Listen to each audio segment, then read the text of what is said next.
में भी आनंद मिलेगा। और फिर तुम कहोगे कि जो खोज रहा था मेरे भीतर ही था, तो फालतू में दौड़ रहा था, क्या मिला बार बार। जहां खड़े हो वहीं से मुड़ जाओ, वहीं से मुड़ जाओ। करोड़पति हो तो, खगपति हो तो, लखपति हो तो, ड्राइवर हो तो, व्यापारी हो तो, डॉक्टर हो तो, मास्टर हो तो, कारीगर हो तो, कुछ भी हो, ये मत पूछो कि मैं सन्यासी बनकर के ही भक्ति करूंगा। या जिस दिन ये हो, भक्ति की कोई योग्यता नहीं है। मास्टर बनने के लिए बीए करना पड़ता है, कारीगरी करने के लिए सुधारो या कारीगर पास सीखना पड़ता है। भक्ति करने की कोई योग्यता नहीं है। तुम जैसे भी हो वैसे के वैसे गुरु के चरणों में गिर जाओ, आपकी क्लास शुरू हो गई। भक्ति की कोई योग्यता नहीं। मैं कहता हूं कि जिसके पास जितने कम शब्द हैं, जिसके अंदर ये कचरा कम भरा हुआ है, वो अधिक भाग्यशाली है। और मैं जो आपको सुना रहा हूं ये कचरा है, ये मसूल्ला की ज्ञान की बौछारें हो रही है, ये कचरा है। और जिस दिन तुम ध्यान को उपलब्ध हो जाओगे, तो गोरक्षनाथ ने कहा था सब माटी हो गेलो, सब मिट्टी हो गया, सब मिट्टी हो गया, सब मिट्टी हो गया। जो सोच रहा था, जो सीखा था, जो बोला था, भगवान बुद्ध को जब शास्त्र लिखने के लिए कहा, लाओ त्से को जब कहा कि परमात्मा के बारे में आप क्या कहेंगे, आपको ज्ञान हो गया, आप कुछ लिख के तो जाओ, हम लोगों को क्या कहेंगे। लाओ त्से ने कहा कि मूर्ख, जो मैंने पाया है वो लिखने योग्य नहीं है, क्या लिखूं, जो भी लिखूंगा वो गलत होगा। और जो लिखा वो असत्य हो गया, क्योंकि मैंने जो आनंद पाया है उस आनंद को लिखित में नहीं कह सकते। जिसको प्यास लगी है वही पानी की कीमत जानता है। और प्यास पानी पीने के बाद जो तुम्हें आनंद मिला, मैं आपको कहूं कि लिख के बताओ कैसा आनंद मिला, तुम क्या कहोगे। और जिसको प्यास लगी है उसको पानी ही पीना पड़ेगा। तुम पानी के बारे में कितना विज्ञान समझा दो, पानी में हाइड्रोजन है, ऑक्सीजन है, पूरा शास्त्र लिख दो और प्यासे को पढ़ा दो कि ये पानी के बारे में पढ़ लेते हैं, प्यास मिट जाता है। तुम पागल हो गए, रोज गीता पढ़ते हो, रोज शास्त्र पढ़ते हो और ज्ञान हो जाएगा। इसका मतलब तुम्हें प्यास ही नहीं है। सच्चे प्यासा व्यक्ति चुपचाप नहीं बैठ सकता। सच्चा प्यासा व्यक्ति जब तक पानी नहीं मिल जाए तब तक भाग दौड़ ही करेगा। मैं कहता हूं आप विश्वास मत करो, विचार करो। विश्वासी आदमी अंधा हो गया, उसकी खोज ही खत्म हो जाती है, क्योंकि जैसा मिल गया विश्वास से बैठ गया, इसलिए हमारी खोज नहीं हो पा रही। हम जैसे ही जन्मे हमारे माता पिता काली माँ को, धौली माँ को पूज रहे थे और हमने उसको ग्रहण कर दिया कि माता पिता पूजने तो ठीक ही होगा। और हमको पिताजी को दादा ने पकड़ाया, दादा को परदादा ने पकड़ाया है, और इस प्रकार ये प्रथा चली आ रही है। हम भी उसी के योग्य हो गए और उसको बाप का पकड़ के लिया कि नहीं, हमारे पिताजी कह रहे सही है। मैं कह रहा हूं कि वो सच्चा पिता वह है जो अपने बच्चे को मरते मरते ध्यान की संपदा देकर जाएगा। आपके पिता ने और हमारे पिता ने और हमारे दादा ने हमारे पिता को कहां छोड़ के गए, आपको पता होना चाहिए। और आप भी यही गलती कर रहे हो। आप अपने बच्चे को क्या कर रहे हो, बहुत सारा मकान, जमीन, जायदाद, दुकान, और इस भंवर जाल में ठोक के तुम रवाना हो जाओगे कि बेटा मैं भी परमात्मा को पा गया और तुम भी पा लेना। सच्चा पिता वह है जो मरते मरते अपने बच्चे को ध्यान की संपदा देकर जाए कि हे बालक, धन मिले चाहे ना मिले, लेकिन इस ध्यान को कभी मत छोड़ना। यही तुम्हारी सच्ची यात्रा है। और जिस स्टेशन तक तू जाना चाहता है, ये गाड़ी ले जाएगी तुम्हें, और कोई नहीं जाएगी, और सभी गाड़ियां बीच में रुक जाएगी। जिसको नहीं है बौद्ध गुरु ज्ञान क्या करे, रूप तो जाने नहीं और पुराण क्या करे। रूप का मतलब है निज रूप, अपना स्वरूप, किसी और का नहीं। मैं आपको राम, कृष्ण, बुद्ध, महावीर के लिए नहीं कह रहा हूं कि उनकी पूजा करो, उनकी वो करो। तुम ही काफी हो। तुम बुद्ध से कम नहीं हो, तुम कृष्ण से कम नहीं हो, तुम राम से भी कम नहीं हो। और जिस दिन तुम अपने आप को पाओगे, तुम ही राम होंगे, तुम ही रहीम होंगे, तुम ही कृष्ण होंगे। तुम्हें सूर्य को हाथ जोड़ने की जरूरत नहीं है, तुम्हें चंद्रमा की पूजा करने की जरूरत नहीं, क्योंकि जिस दिन तुम अपने आप को पाओगे तो आप ही कहोगे कि सूर्य में चमकने वाली शीतलता मैं हूं, चंद्रमा का प्रकाश मैं हूं, फूलों की सुगंध मैं हूं। कृष्ण ने कहा है अर्जुन, अक्षरों में ओम मैं हूं, सागरों प्रशांत महासागर मैं हूं, फूलों की सुगंध मैं हूं, जहरों में हलाहल जहर मैं हूं। कहने का मतलब ये था कि जो भी श्रेष्ठतम है वो मैं हूं, सभी मैं हूं। इसलिए अंत में कहा कि सर्व धर्म परित्यज्य मम एकम शरणम व्रज, कि तुम सभी धर्मों को छोड़ करके, धर्म का अर्थ ये नहीं कहना है, धर्म का अर्थ कि हिंदू मुस्लिम सिख ईसाई पारसी ये धर्म नहीं है, तो संप्रदाय है, ये संप्रदाय है। धर्म का अर्थ है जिसको धारण किया जा सके, जिसको धारण किया। तुम अगर कट्टर हिंदू बन गए तो कल मुसलमान का गला काट तुम्हें टाइम नहीं लगेगा, क्योंकि तुम कट्टर हिंदू हो गए। और तुम अगर कट्टर मुसलमान हो तो कल हिंदू का गला काट दोगे। तुम इंसान इंसान में भेद कर रहे हो। तुम क्या समझ रहे हो? तुम्हें ईश्वर जीवित आदि परमात्मा नहीं दिख रहा है तुम्हें, और तुम मूर्ति को हाथ जोड़ रहे हो। तुम तो बड़ी प्रज्ञावान हो। चलता फिरता आदमी आपको भगवान नजर नहीं आता, और मूर्ति में आपको भगवान नजर आ रहा है। बड़े बुद्धिमान हो तुम। क्यों? मूर्ति सरल है। मुझे पता है कि आप मूर्ति के सामने क्यों जाते हो।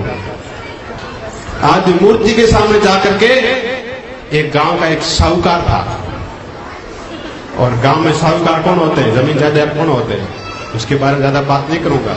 एक गांव में साहूकार था, तो उसने जाकर के अकेले में सुबह सुबह 4 बजे मंदिर में गया, और ठाकुर जी आगे हाथ जोड़ा और अपना सारा का सारा गुना ठाकुर जी को कहना शुरू कर दिया कि भगवान, मैंने इतने खून किए, मैंने उतनी लूट मार की, मैंने उतनी गुंडागर्दी करवाई, इसलिए भगवान मुझे माफ कर देना। उसको मैंने भी मारा था, उसको भी मैंने मारा, उसका भी ऐसा मैंने ही करवाया, उसका अनिष्ट मैंने ही किया। जो जो भी उसने गलत कुकर्म किए भगवान के आगे उसने खोल दिया। और इतने सब रामायण करके जो पीछे देखा तो गांव का एक गरीब आदमी पीछे खड़ा था, उसने सब सुन लिया। और उस साहूकार ने तुरंत तलवार खींच ली कि तुम मंदिर में था, मुझे बताया क्यों नहीं? मैं तो मेरी सारी की सारी कथा भगवान को सुना रहा था, और ध्यान रहे ये कथा सिर्फ और मेरे भगवान के बीच में, तूने किसी को बता दी तो गर्दन सिर से धड़ से अलग कर दे। मुझे पता है कि तुम भगवान की मूर्ति के सामने क्यों जाते हो, क्योंकि सरल है। मूर्ति को पूजना कोई कठिन नहीं है। गलत बोलना आराम से बोल सकते हो, पता है कि कृष्ण नहीं बोलेगा, काली मां नहीं बोलेगी, तुम जैसा भी बोलना चाहो बोल सकते हो। जीवित आदमी की पूजा करना बड़ा कठिन है। तुम्हारे अंदर हिम्मत नहीं कि तुम जा गुरु के सामने अपना गुनाह कबूल कर दो, नहीं है हिम्मत, किसी में हिम्मत नहीं है कि तुमने जो जो गुनाह किया खड़े होकर गुरु महाराज के सामने आकर कह दो कि गुरु महाराज मैंने वो गुनाह किया है, भविष्य में नहीं करूंगा। और मूर्ति के सामने 1000 बार कहा होगा। इसलिए मूर्ति को पूजना सरल है। हमारे हिंदू धर्म ने मूर्तियों को ज्यादा पूजा और जीवितों की कीमत बहुत कम की। हमने सदैव मृत आदमियों को भगवान माना, जीवित बहुत कम लोगों ने भगवान माना। कृष्ण को जीवित काल में बहुत कम लोगों ने पहचाना, बहुत कम। कृष्ण के कोई शिष्य नहीं। आपने सुना कभी कृष्ण का कोई शिष्य? और तुम प्रज्ञावान होते तो कृष्ण जैसा आदमी यहां से चला जाए, तुम्हें शर्म नहीं उस समय कि कृष्ण जैसा आदमी यहां से चला जाए। उनका पैर पकड़ लेते, उनको महाभारत जैसे वहां का उलझा दिया, उनको ध्यान जैसी संबंधा उससे लेते नहीं ली, उनको युद्ध में धकेल दिया। तुम भी जाओ युद्ध करो, मारो और मरवाओ। और अंत में ये तो हमारा भाग्य की महाभारत के युद्ध शुरू होने से 2 मिनट पहले अर्जुन ने कुछ सवाल पूछ लिए। अगर अर्जुन ने डायरेक्ट युद्ध शुरू कर देता तो कृष्ण की गीता पैदा ही नहीं होती। कृष्ण की गीता पैदा अर्जुन से हुई है। अर्जुन अगर पीछे नहीं पड़ता युद्ध से कि मैं युद्ध नहीं करूंगा, नाम युद्ध सुकृष्णम, नाम युद्ध सुकृष्णम, कि मैं युद्ध नहीं करूंगा, मैं युद्ध नहीं करूंगा, तो ये गीता पैदा नहीं होती। कृष्ण को पता है कि कोई सुनने वाले नहीं, किसको सुना नहीं, तो मरने और मारने के लिए आए हैं। पांडवों को इनको मारना और कौरवों को इनको मारना, चलो जो थोड़ा थोड़ा ठीक है उसके साथ हो लेते हैं। कृष्ण ने कहा था कि युद्ध कभी बड़ा नहीं कर सकता, युद्ध शांति का लक्ष्य नहीं हो सकता। हमारा भाग्य है अर्जुन ने छोटा सा सवाल पूछा था और अर्जुन ने बहुत लंबा महाभारत कर दिया। अर्जुन को इतना पता होता कि इतनी बड़ी रामायण कर देगा, सवाल भी नहीं पूछता वो। लेकिन जो जो अर्जुन पूछता गया और फंसता गया और गीता का निर्माण हो गया। और हम उस 45 मिनट की चर्चा को 5000 साल से चर्चा कर रहे हैं और फिर भी कोई उस तक नहीं पहुंच पाया। और जब ये लोग कोई बात कहते हैं तो चुपचाप सुन लेते हैं कि देवजी आया कि बाबूजी आया, मने आवना पड़ी, एक गुजारा लाल जेठ आया हो बड़े क्यों करो फोन मारे नहीं आवा तो क्या भाई। कितने लोग हैं जो उपदेश लेकर के 2 घंटा ध्यान में बैठे हैं ये ध्यान करना ही गुरु की सच्ची सेवा है, और कोई सेवा नहीं है। बाकी इनके लड़के भी हैं, लड़कियां भी हैं, घर बार ठीक है, इनकी सेवा कर लेंगे। या आपकी आशा नहीं है कि आप इनके पैर दबाओगे तो ही इनका जीवन चलेगा। इनका सच्ची श्रद्धा और सच्चा धन्यवाद इनका कब होगा? जिस दिन आप में से कोई कोई बुद्ध और महावीर जैसा पैदा हो जाएगा, कोई कोई इनकी संप्रदाय को लेकर आगे बढ़ता रहेगा, और तुम यहाँ गूंगे मन चलते रहे, क्या करोगे? एक ही मैं कह रहा हूं आपको कि ध्यान ही अंतिम संदेश है, और कोई नहीं है। सत्संग में रोज आओ भले और ध्यान नहीं कर रहे हो। एक आदमी रोज सिगरेट पीता है और एक आदमी रोज सुबह मंदिर जाता है। एक को रोज सिगरेट पीने की आदत है और एक को रोज मंदिर जाने की आदत है। एक ने सिगरेट पी करके पूरा जीवन बिता दिया, एक ने रोज मंदिर जा करके दोनों जीवन बिता दिया। इन दो आदमी में क्या फर्क है? तुम इस चीज को क्यों नहीं समझते? तुम अपने आप को महान कह दिया कि मैं रोज मंदिर जाता हूं तो महान हो गया। तुम्हारा मंदिर से क्या वास्ता है? अगर मंदिर जाने से धीरे धीरे आपका मंदिर भीतर शरीर मंदिर नहीं बन पाया तो तुम्हारा मंदिर जाना व्यर्थ है। उससे तो अच्छा वो सिगरेट पीने वाला, कम से कम उसको मंदिर जाने का घमंड तो नहीं है। और तुम तो बड़े घमंडी हो गए, मैं रोज मंदिर जाता हूं, तो किसको निहाल कर रहे हो? मैं रोज मंदिर जाता हूं। कौन से भगवान ने कहा कि रोज मेरे मंदिर आना? मैं तो जा रहा हूं लेकिन तुम रोज मेरे मंदिर आना। जब तक ये शरीर मंदिर न बन जाए तब तक आपका मंदिर मस्जिद जाना व्यर्थ है। बच्चे जैसी काम कर रहे हो, बच्चे छोटे बच्चे देखो भी खिलौनों से खेल रहे हैं। छोटा बच्चा है तो प्लास्टिक की कार लाई और उसको आनंद मिल गया कि मेरे वास्तविक कार है। कार से खेलता गया, जो बड़ा हो गया अब उसको समझ में आया कि तो खिलौना है और उसको छोड़ दिया। मंदिर जाना बुरा नहीं है, मंदिर जाना खिलौना है। अभी तुम बच्चे हो, मंदिर जाओ, लेकिन एक दिन मंदिर को खिलौना समझ करके छोड़ भी तो दो कि अब मेरे भीतर मंदिर का उदय हो गया और अब मेरे भीतर मैं ही मंदिर हो गया। अब मुझे और खिलौनों से खेलने की आवश्यकता नहीं। आज तुम अगर खिलौनों से खेलोगे तुम्हें लोग क्या कहेंगे? तुम प्लास्टिक की कार से खेलते हो? नहीं खेलते हो, क्योंकि तुम्हें पता है कि प्लास्टिक की कार है, तुम ओरिजिनल कार चाहते हो। और जब तक तुम मंदिर जाते हो वो खिलौना था, और अब तुम ओरिजिनल परमात्मा की ओर लौटो तो सही।